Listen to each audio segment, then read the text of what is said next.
Last लेक्चरमध्ये आपण physical क्वांटिटीचं डायमेन्शन कसं फाइंड आउट करायचं ते पाहिलेलं आहे.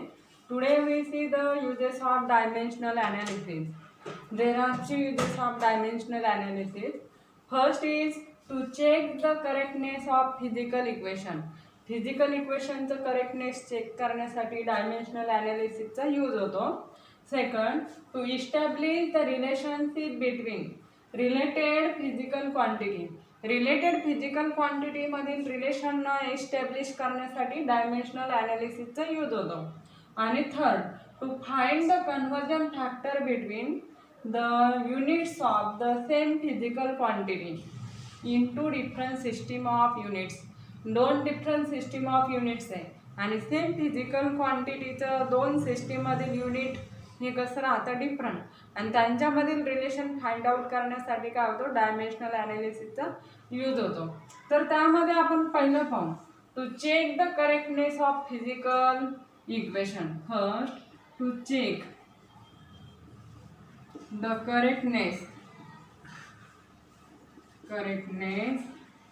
of physical equations. फिजिकल इक्वेशनचं करेक्टनेस चेक करण्यासाठी याचा यूज होतो डायमेन्शनल ॲनालिसिसचा. फॉर एक्झाम्पल आपण कन्सिडर करू v equal to u plus a d. हे इक्वेशन आहे, कायनेमॅटिकल इक्वेशन आहे. तर आता हे करेक्ट आहे की नाही ते पाहायचं. करेक्ट आहे म्हणजे केव्हा राहणार, left hand side equal to काय येणार आहे राईट हँड साईड. आणि डायमेन्शनली करेक्ट केव्हा म्हणता येईल, मग यातील प्रत्येक टर्मचं जर डायमेन्शन सेम आलं, म्हणजे फर्स्ट इकडे लेफ्ट साईडच्या प्रत्येक टर्मचं, राईट साईडला आता इथं 2 टर्म आहे, मग ह्या दोन्ही टर्म आणि लेफ्ट साईडची एक टर्म, ह्या प्रत्येक टर्मचं जर डायमेन्शन सेम आलं तर dimensionally given equation is a correct असं म्हणता येईल. and this is called as a principle of homogeneity. Principle of homogeneity आहे. तर v काय आहे, व्हेलॉसिटी. व्हेलॉसिटीचं डायमेन्शन आपण काल पाहिलेलं आहे. मग writing the dimension of both, writing the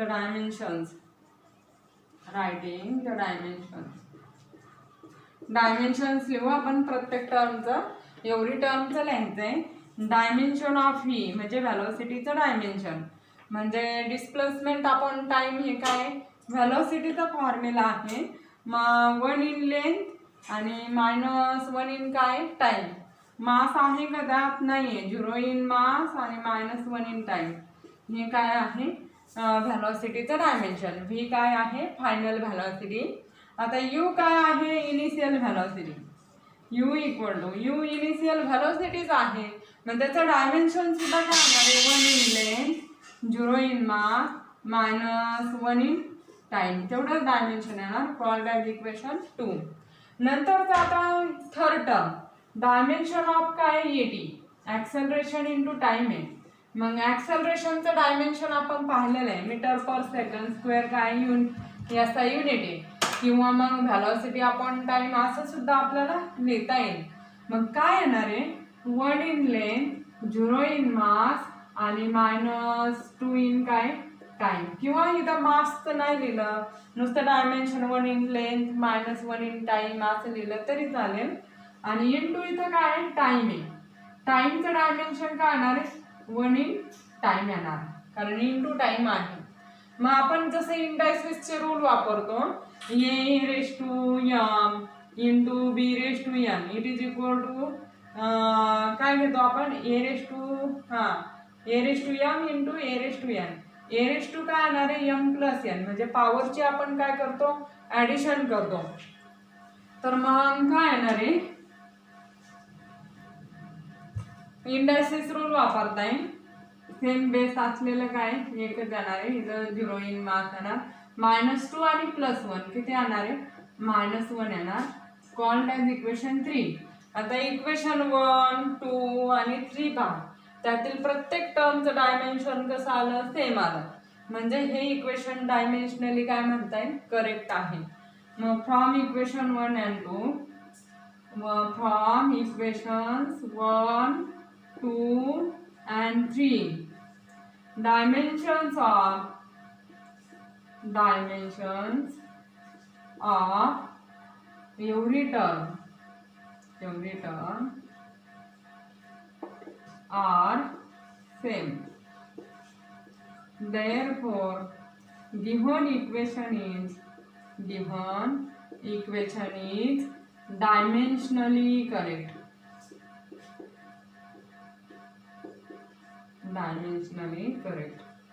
दिलेले इक्वेशन डायमेन्शनली काय आहे, करेक्ट आहे. मग करेक्टनेस आपल्याला बघण्यासाठी काय होतो, डायमेन्शनल ॲनालिसिसचा यूज होतो. आता आपण आणखी सेकंड इक्वेशन पाहू, कायनेमॅटिकल इक्वेशन. S = ut + 1/2 at² आहे. ते एक इक्वेशन पाहू आपण. S = ut + 1/2 at². मग इथं सुद्धा प्रत्येक टर्मचं डायमेन्शन आहे कसं आलं पाहिजे, सेम यायला पाहिजे. एव्हरी टर्मचं डायमेन्शन. मग प्रत्येक टर्मचं आपण डायमेन्शन लिहू. यस काय डिस्प्लेसमेंट आहे, मग डिस्प्लेसमेंटचं डायमेन्शन. डिस्प्लेसमेंट म्हणजे फक्त लेंथ येणार. पुढचं झिरो इन मास आणि झिरो इन टाइम येणार. झिरो इन मास आणि झिरो इन टाइम. किंवा हे असं नुसतं लिहिलं तरी चालतं. आणि किंवा मग मास आणि टाइमचं zero in mass zero in time असं लिहू आपण. हे झाले लेफ्ट साईडची टर्म. आता राईट साईडची u × t आहे. व्हॅलॉसिटी × टाइम आहे. व्हॅलॉसिटीचं डायमेन्शन लिहू आपण. व्हॅलॉसिटीचं dimension 1 in length, 0 in mass, -1 in time आणि × परत टाइम आहे. परत ह्या टाइमचं डायमेन्शन. ह्या टाइमचं डायमेन्शन काय येणार आहे, 0 इन लेंथ किंवा नुसतं आपण टीचं लिहू, 1 इन टाइम असं घेऊ. मग -1 + 1 0 होणार आहे टाइमचं. तर किती येणार आहे, 1 इन लेंथ, 0 इन मास आणि 0 इन टाइम. याला इक्वेशन आपण सेकंड म्हणू.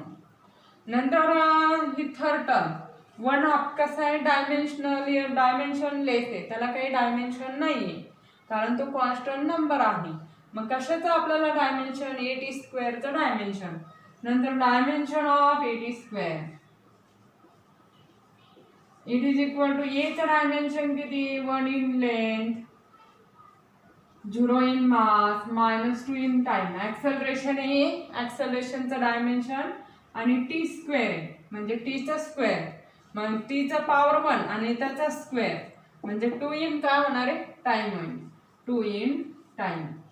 आणि देअरफॉर किती येणार मग, 1 इन लेंथ, 0 इन मास आणि -2 + 2 0 इन काय होणार आहे, टाइम. Called as equation 3.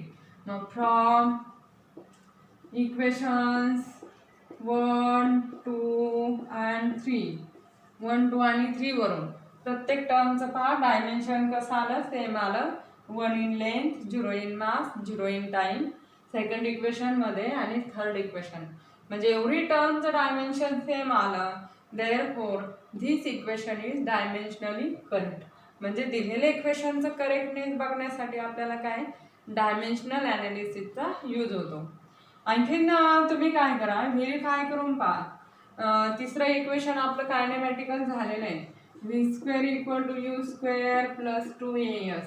हे डायमेन्शनली करेक्ट येते की नाही ते पहा. हे व्हेरीफाय करून पहा. हे एक्झाम्पल असे विचारले जातात डायमेन्शनल ॲनालिसिसवरती एक्झामला. हे पहिलं झालं यूज. आता नंतरचं आपण सेकंड यूज पाहू.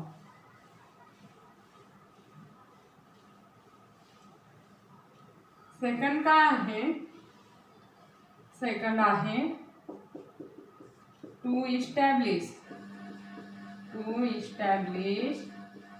द रिलेशनशिप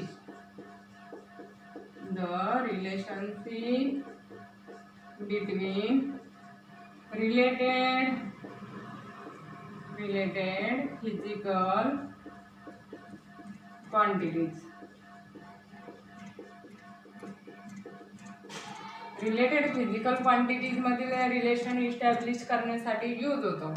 मग सपोज आपल्याला सिंपल पेंडुलम आहे किंवा पिरियड ऑफ ए पेंडुलम आहे, तर किती कॅपिटल टीने डिनोट करतात. आणि हा पिरियड जो आहे तो लेंथ आणि ॲक्सेलरेशन ड्यू टू ग्रॅव्हिटी याच्यावरती डिपेंड आहे. एवढं माहिती आहे आपल्याला. मग एक्झॅक्ट डिपेंडन्स नाही माहिती, तर त्यांच्यामधील रिलेशन फाइंड आउट करण्यासाठी आपल्याला काय डायमेन्शनल ॲनालिसिसचा यूज होतो. मग त्यासाठी काय करायचं, here t equal to, here k काय कॉन्स्टंट आहे, के कॉन्स्टंट डायमेन्शनलेस आहे आणि इथं एल रेस टू ए आपल्याला माहित नाही कितीने डिपेंडन्स आहे ते, मग ए मानू किंवा एक्स वाय मानलं तरी चालेल आणि जी रेस टू काय मानता येईल बी मानू, म्हणजे असं इक्वेशन आपण लिहू. मग आता इथं काय दोन्ही साईडचं डायमेन्शन लिहायचं आणि दोन्ही साईड इक्वल आहे म्हणजे काय करता येईल, हिअर कम्पेअर करता येईल दोन्ही side. Writing dimensions of both sides, writing dimensions of both sides.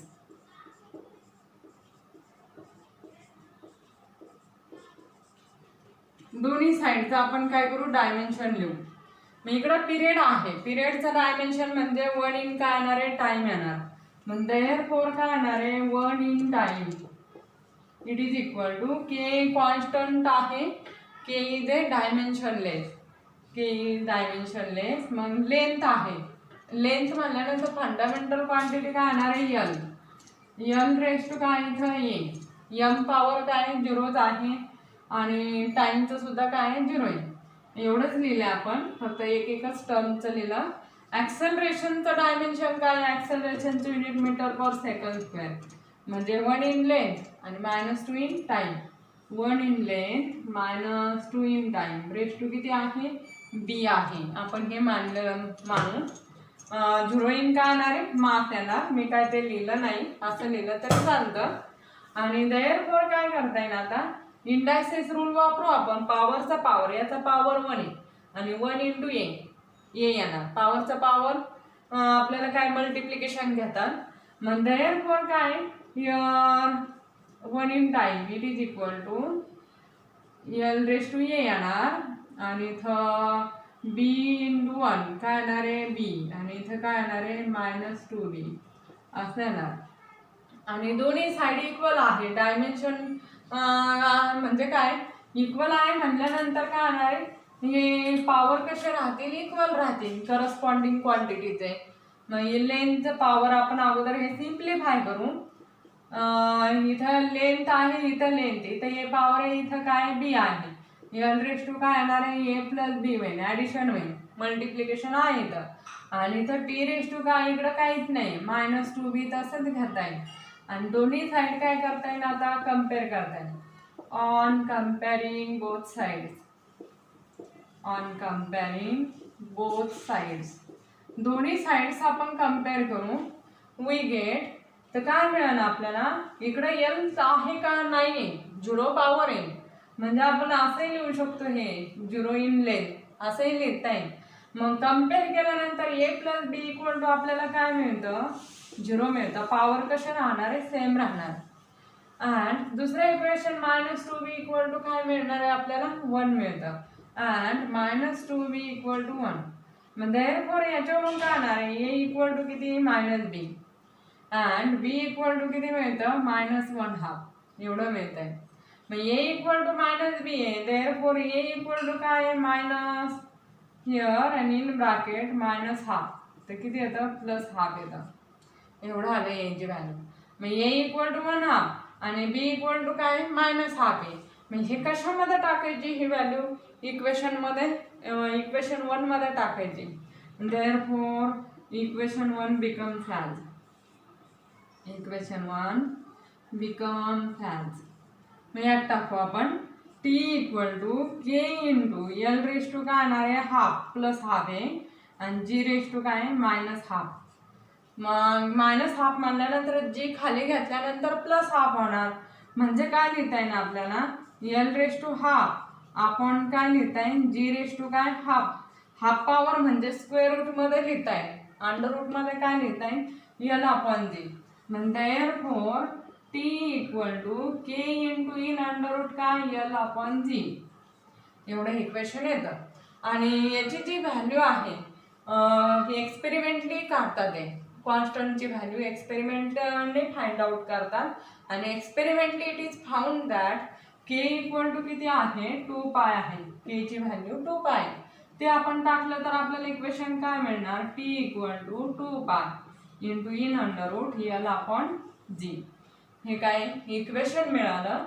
म्हणजे आपल्याला length, acceleration due to gravity आणि पिरियड ऑफ हे पेंडुलम यांच्यामधील म्हणजे पिरियड ऑफ हे ऑसिलेशन यातील रिलेशन मिळालेलं आहे, म्हणजे फॉर्म्युला मिळालेला आहे. आणि फॉर्म्युला फाइंड आउट करण्यासाठी कशावर डिपेंड आहे ते आपल्याला माहिती असेल तर कितीने डिपेंडन्स आहे म्हणजे तो फॉर्म्युला आहे त्यातील रिलेशन फाइंड आउट करण्यासाठी काय डायमेन्शनल ॲनालिसिसचा यूज होतो. हे आपण सेकंड यूज पाहिलं. त्याच्यावरील एक्झाम्पल पाहिले. ह्या टाईपचे एक्झाम्पल विचारले जातात. कोणत्याही 3 पैकी कोणत्याही एका याच्यावरती काय एक्झाम्पल येऊ शकतं. मग थर्ड जे यूज आहे कन्वर्जन फॅक्टर फाइंड आउट करण्याचं तर आपण ते नेक्स्ट लेक्चरमध्ये पाहू.